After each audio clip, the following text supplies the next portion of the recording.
Git, c'est quoi? Salut, je suis Thierry de l'informatique sans complexe. Bienvenue dans cette vidéo sur la star des outils du développeur, le Git. À quoi sert-il? Comment fonctionne-t-il? Découvrons-le maintenant dans cette vidéo. C'est parti! Quand tu développes un logiciel, peu importe le langage, tu dois faire très attention à ton code source. Pour t'aider, la plupart du temps, tu t'appuies sur un logiciel de gestion de version.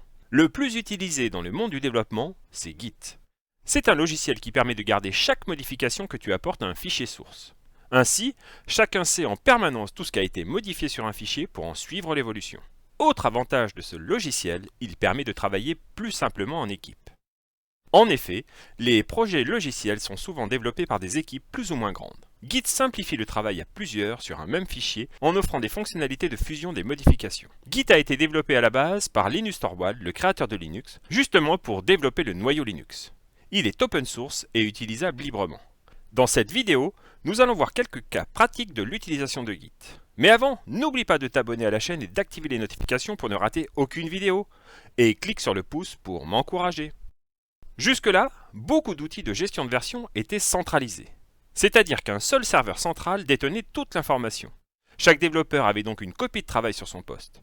Quand il avait terminé, il repoussait son travail sur le serveur central. L'inconvénient, c'est que cela demande une connexion réseau avec le serveur. Sans réseau, impossible par exemple d'avoir l'historique des modifications d'un fichier. Avec Git, c'est différent. C'est un système décentralisé. C'est-à-dire que chaque personne qui travaille sur le projet dispose de son propre dépôt local. Il est ainsi possible de connaître l'historique des modifications d'un fichier sans accès au serveur. Autre avantage, les sources sont beaucoup mieux protégées. En effet, si ton serveur crache, tu pourras recréer ton projet Git depuis la copie d'un client. Et je peux te dire que ça m'a déjà sauvé la vie plus d'une fois. Je ne vais pas te détailler l'installation de Git dans cette vidéo. Tu trouveras dans la description un lien vers la documentation officielle. Elle est vraiment très bien faite et très claire. Quand tu veux travailler sur un projet, tu vas donc commencer par cloner celui-ci. Cela va donc créer une copie locale du dépôt sur ta machine. Attention, cette étape peut parfois être un peu longue, surtout si c'est un gros projet. Pour cloner un projet, tu utilises simplement la commande git clone suivie de l'URL du projet dans ton répertoire de travail. Souvent, quand un projet est fourni via Git, tu trouveras un lien pour copier-coller la commande complète. Ensuite, tu vas pouvoir commencer à travailler sur le code source. Quand tu commences à modifier un fichier, celui-ci n'est pas encore pris en compte par Git. Il fait partie de ton répertoire de travail, tu peux alors faire toutes les modifications ou autres tests que tu veux. Une fois que tu as terminé tes modifications, tu peux ajouter les fichiers que tu vas vouloir versionner avec la commande git add. Cette commande va indiquer à Git que tu veux prendre en compte tel ou tel fichier. La plupart du temps, on fera un git add suivi d'un point pour prendre en compte tous les fichiers modifiés. Tes fichiers vont alors se retrouver dans la zone de rassemblement de Git, c'est-à-dire qu'ils sont prêts à être versionnés. Tu peux alors créer une version avec la commande git commit. Git va alors créer un instantané de ton projet et lui donner un numéro de version. Mais attention, souviens-toi, Git est décentralisé. Cette version n'existe donc que sur ton poste.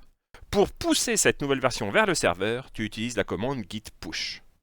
Tes modifications sont alors inscrites sur le serveur distant et cela permet à d'autres membres d'une équipe de profiter de tes modifications.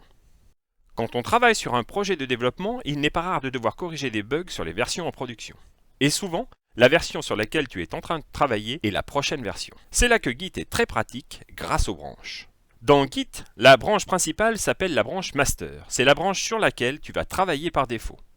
Si tu veux faire un test pour ajouter une nouvelle fonctionnalité par exemple, tu vas créer une branche avec la commande git branch. Puis, tu vas basculer vers cette branche avec la commande git checkout. Tu peux alors faire tous les commits que tu veux dans cette branche sans affecter la branche master. Les autres membres de l'équipe peuvent d'ailleurs continuer à travailler sur la branche master. Et quand tu es content de la nouvelle fonctionnalité, il ne te reste plus qu'à fusionner avec un git merge. Ton travail est alors ajouté à la branche master par exemple. Voilà, tu en sais un peu plus sur la gestion des versions avec Git. N'hésite pas à partager tes connaissances et à poser tes questions dans les commentaires.